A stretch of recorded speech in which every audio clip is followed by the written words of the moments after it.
What's going on, guys? It's Greg here, aka NYPrepper. It is Monday, October 20th, 2025, and I have an emergency alert to share with you guys. Right now it is 16:29 Eastern Time here in the United States, and we have some major breaking news coming in from here in the United States and from overseas. So right now we have a massive outage of the Amazon Web Services, or AWS. And if you're not familiar with Amazon Web Services, basically what this is a cloud computing platform for companies from small businesses all the way up to international corporations. And essentially, companies will outsource their data center to Amazon Web Services. So this way, companies don't have to manage their own data center with their own servers. They just use Amazon Web Services, and they have basically a virtual server, okay, in AWS. So the trend for the last 20 years is basically every company from small mom and pop shops all the way up to international banks have outsourced their data to Amazon Web Services because it saves them money. The problem is it becomes a single point of failure, which right now Amazon Web Services is down. It's been down since last night, and because of that, every major company in the US is down, okay?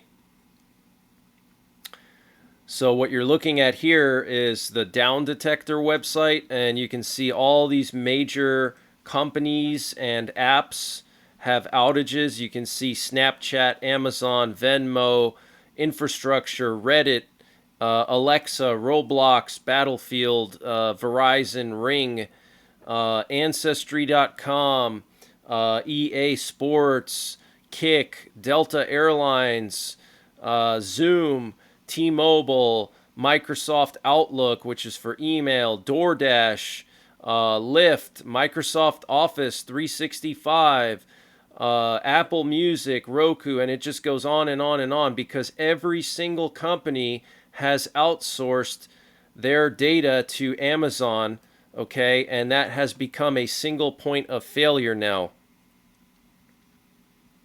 And I want to just share some information about me that kind of gives me a little bit of insight into this situation. So before I became a YouTuber, I was a cybersecurity professional for several years, and I worked in banks, I worked in colleges, I worked in various different organizations, and all the organizations I worked for outsourced their data to Amazon. And I was always told by my bosses, who were the chief technology officers, that Amazon Web Services is bulletproof, that we don't have to worry. If something happens, they have really good security, and they have backup sites and failover sites. And sure enough, that was a bunch of BS, okay? Because now every company in the United States almost is down because of Amazon, okay? This is very concerning, all right? And this is potentially a cyber attack. I don't know yet. From what I've read, it was a load balancing issue. So if you don't know what a load balancer is, these are special hardware devices used in data centers to distribute network traffic equally among servers. So this way one single server doesn't get overwhelmed and overload and overheat and seize, okay? So some issue with their load balancing system. So these load balancers are monitored and managed by IT professionals through software. Okay, they literally log in through the internet, and they manage these load balancers virtually through software. Okay, even though it's a hardware device, so that could have potentially have been subject to a cyber attack, or potentially it was some other issue. Regardless, this shows you a major vulnerability in this country, which is every company putting all their data into Amazon. Okay, this is extremely concerning, and companies do it because it's cheaper and it's easier than maintaining their own data centers, which requires lots of professionals to maintain full time. You need security certifications so the data center's secure. Otherwise, nobody's going to want to do business with you if if you have servers in your shed, in your garage, and there's no security, and somebody can just break into your house at night and download, personally identifiable information on, let's say, your customers. Okay, the mailman could, break the window and plug in a USB stick and start downloading PII and then sell it on the dark web. Okay, so you need security certifications, and that's why a lot of companies go to Amazon. This is very concerning, guys. So wanted to just update you guys on that. Also, we currently have U.S. and Russian nuclear forces on very, very high alert again. Last night we had more Russian high priority nuclear codes transmitted to Russia's nuclear armed submarines.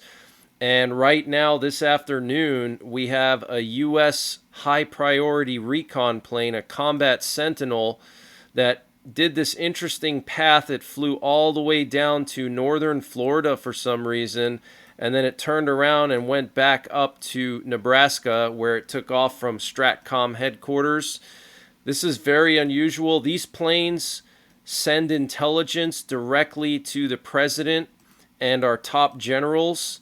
So they typically deploy these close to conflict zones, like in Eastern Europe or Asia or the Middle East. I don't know why they would send one down to the Florida Panhandle area, unless they're trying to keep an eye on Cuba or maybe some drug traffickers here. But this is very unusual. Also, a U.S. nuclear war command and control plane was scrambled up into the air, and it was looping over Kansas. Okay, so something's going on this afternoon, and as this combat sent high priority recon plane is airborne, we also had a global over the horizon radar turn on. It actually just turned off, but it was broadcasting globally on shortwave radio. So this was a very powerful over the horizon radar, so powerful that you could hear it both in Europe and the United States. Here's a clip of it from a European radio station. Listen.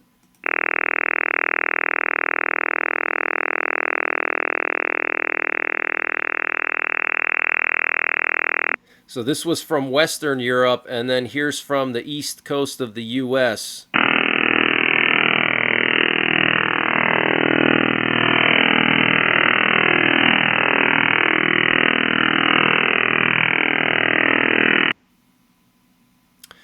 So you can see that in both Europe and the U.S., the signal is equally strong. So this was either a Russian or American radar, probably Russian, one of their over-the-horizon radars. This reminds me of the Russian woodpecker, which used to be in Chernobyl, and the Russian woodpecker would do the same thing. And to have a signal this powerful, you need a radar that is basically consuming as much electricity as a small city. Okay, so they don't turn these on for no reason. Something's going on. Also, last night we had high priority Russian nuclear codes known as the T-600s. Here's a clip of that.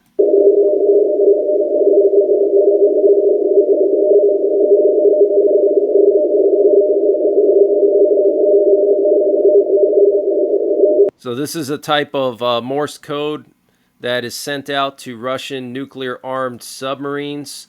And interestingly, last night we had, for the fourth night in a row, a U.S. Navy sub-hunter looping off the coast of Russia's Kola Peninsula near Norway and Finland. This is where Russia has most of their nuclear-armed submarines.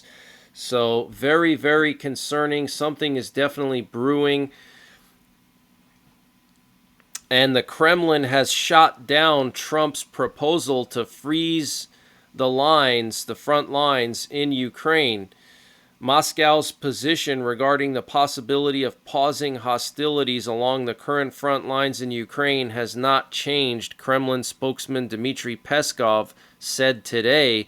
When asked about proposals put forward by the U.S., he said this topic was repeatedly raised in various forms during contacts between Russia and the U.S., Peskov told Russian media in a phone interview. The Russian side answered every time. This answer is well known. The consistency of Russia's position does not change. Okay, so Russia does not want to pause the lines like Trump wants them to. Trump wants both sides to basically stop fighting and to create like a DMZ, sort of like a North and South Korea. And Russia does not want that. Okay, Russia wants Donbass, the eastern part of Ukraine. Apparently, Putin told Trump in their phone call last Thursday that he wants the Donbass, okay? That's like what he really truly wants. And this update was sponsored by EMP Shield. Guys, EMP Shield has created a special discount just for you, the listeners of the NYPrepper channel. If you go to empshield.com and use the promo code NYPrepper, you can get 15% off your entire order. And why do you need an EMP Shield? Well, this is a special device to protect your vehicle, your RV, your solar generators, your radios from an electromagnetic pulse, which could be caused by a solar flare or potentially a rogue country like North Korea detonating an electromagnetic pulse weapon over the United States that's mounted onto a satellite. So protect your vehicles, protect your RV, protect your radios, protect your generators with an EMP Shield. Use my promo code NYPrepper to get 15% off. Installation is super simple. This is a veteran-owned business, 100% American-made, and the EMP Shields have been tested by the military, okay? And free shipping is included to the entire continental United States. And the link and the promo code are in the description below this video. And the Financial Times reported that Trump was allegedly shouting and cursing at Zelensky last Friday, and he was telling Zelensky that he should just basically capitulate and give up. Otherwise, Russia's going to destroy all of Ukraine. He also said that the Russian economy was doing better, and he also said that Ukraine was losing. Basically a complete 180 from what he said 2 weeks ago. You remember 2 weeks ago he said that Russia's economy is collapsing, that he thinks that Ukraine can take back all of the land, and that Russia was a paper tiger. And now all of a sudden it's the opposite. Now Russia's economy is doing great and Ukraine is losing, and that Ukraine should capitulate. I mean, just total insanity, flip-flopping back and forth. But yeah, major breaking news. Apparently Trump was shouting at Zelensky and telling him to capitulate, to give up. And apparently it got really intense last Thursday. And we're hearing that Ukraine will be purchasing 25 more Patriot air defense systems in a long-term arrangement with the United States, Zelensky told journalists today. He said, in coordination with the relevant U.S. agencies, we arranged discussions with defense companies regarding air defense systems, and we are preparing a contract for 25 Patriot systems, Zelensky said at the meeting attended by the Kyiv Independent. So 25 Patriot systems, absolutely insane, guys. And over the weekend, the Munich airport in Germany had to temporarily shut down again due to drone activity. Security personnel and airport staff spotted several drones near the runways, prompting an immediate suspension of operations. 3 flights were diverted and 1 was canceled as authorities worked to ensure airspace safety. We're also hearing that an airport in Spain had to shut down as well. This was the Palma de Mallorca airport was shut down because of drone sightings. So apparently this airport is a popular holiday hub. The shutdown lasted over a half an hour. So people use that airport to fly out over the holidays, which we're getting close to the holidays now. And the Polish Prime Minister, Donald Tusk, said none of us should put pressure on Zelensky when it comes to territorial concessions. We should all put pressure on Russia to stop its aggression. Appeasement never was a road to a just and lasting peace. And Zelensky said, we are not losing this war and Putin is not winning, and really his army now is in a weak position. He also said, I don't understand why the leader of the largest country on earth, talking about Russia, needs a few more kilometers. This war is not about land, it's about our independence. He also said, we won't give Russia anything and we won't forget anything they've done, okay? So this is very concerning, guys. I really don't think there's going to be any kind of ceasefire in Ukraine. It's not going to work. And if it does, it's certainly not going to last, okay? And the Dutch General Intelligence and Security Service and Military Intelligence and Security Service have made the decision to scale back intelligence sharing with the United States due to ongoing concerns about reliability and political shifts, fearing that sensitive information could reach China or Russia. Wow. So the Dutch don't want to share intel with the U.S. because they're afraid that the U.S. is going to give that intel to Russia or China. And Trump said yesterday in regards to the Tomahawk missiles that we can't give all of our weapons to Ukraine. We can't just do that. I have been very good to Zelensky and to Ukraine, but I can't jeopardize the U.S.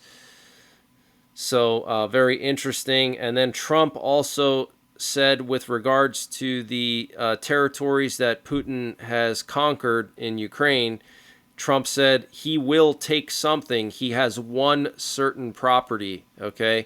So he's saying that Russia will keep certain land. And we're also hearing that Steve Witkoff was pressuring Zelensky and the Ukrainian delegation at the White House on Friday to give up the Donbass, saying it's all Russians that are there anyway. And Trump, during Friday's meeting at the White House with Zelensky, declined a request to provide Tomahawk missiles, while suggesting that he would give security guarantees to both Russia and Ukraine. Interesting. And a car belonging to the Russian embassy in Poland overturned in Warsaw after a serious accident on the evening of October 18th. A vehicle with diplomatic plates registered to the Russian embassy crashed on the Wisła Strada in Warsaw. Very interesting. And Colombia's foreign ministry has now announced the recall of its ambassador to the U.S., Daniel Garcia Pina, amid ongoing diplomatic tensions spurred by the criticism of Trump's ongoing strikes against drug traffickers in the Caribbean by Colombian President Petro. And the European Council agreed today on a draft resolution to entirely phase out any short-term contracts for Russian natural gas by January 1st of 2026, with a full ban throughout the EU to apply from January 1st, 2028. And the U.S. Secretary of State Marco Rubio held a phone call with the Russian Foreign Minister Sergei Lavrov today. Russia's foreign ministry said that the two officials held a constructive discussion regarding possible next steps on implementing the agreements reached by Trump and Putin last week.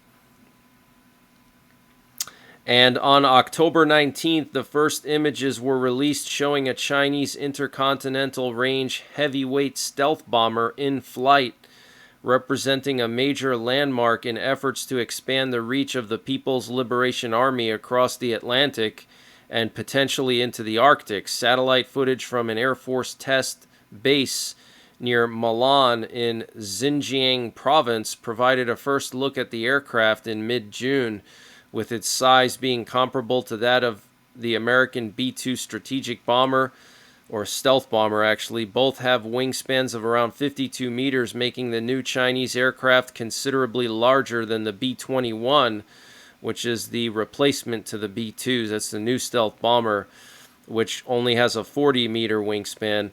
So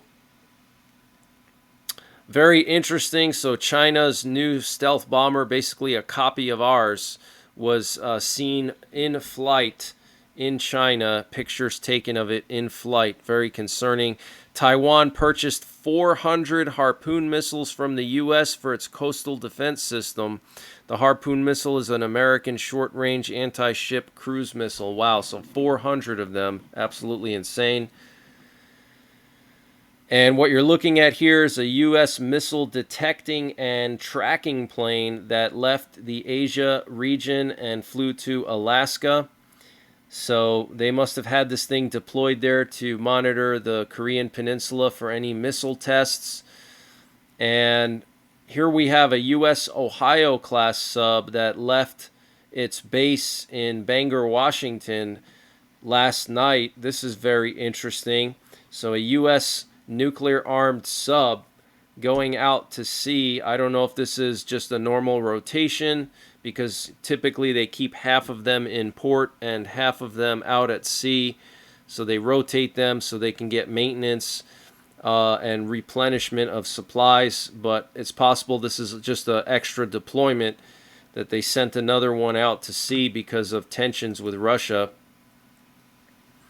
We also had some unusual reconnaissance in Poland this afternoon. Here you can see a NATO AWACS plane flying over northern Poland near the Baltic Sea, which is very unusual. And then here we have another Polish recon plane that was scrambled to the border of Belarus. It flew along the border of Belarus here, just south of Białystok, near the Białowieża forest. It's a very dense primeval forest here. And then it flew up to the tri-border of Poland, Lithuania, and Belarus and was doing some reconnaissance over there, probably keeping an eye on Russian troop positions here in case Russia were to invade. And that's it for now. I might be back later on tonight with more breaking news. Follow me on X. My handle is at NYPrepper1. The link is in the description down below. Also follow me on Patreon for access to these videos and more with no advertisements. And until the next time, take care, God bless, and don't forget the 3 P's. Prepare, practice, and persevere. And this video was sponsored by Just In Case Holsters. Guys, you need to get yourself a high-quality holster for your personal defense weapon. And the company I recommend for high-quality leather holsters is Just In Case Holsters. Now, these holsters are made in the USA by a veteran. And the holster that I really love for carrying a firearm in the woods is the Kodiak chest holster. I have one of these for my .357 Magnum.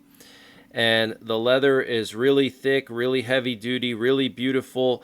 Holds the firearm nicely, and you can draw the weapon very quickly, which is important in a personal defense situation. Now, he has a whole variety of holsters, not just these open carry chest holsters, but if you want to browse around their website, use the link in the description. It's justincaseholsters.com, and I have a special promo code that's going to give you 10% off of all of their products on their website, and the promo code is NYPrepper, and that's also in the description. So justincaseholsters.com. Use the promo code NYPrepper to get 10% off of any leather products on their website.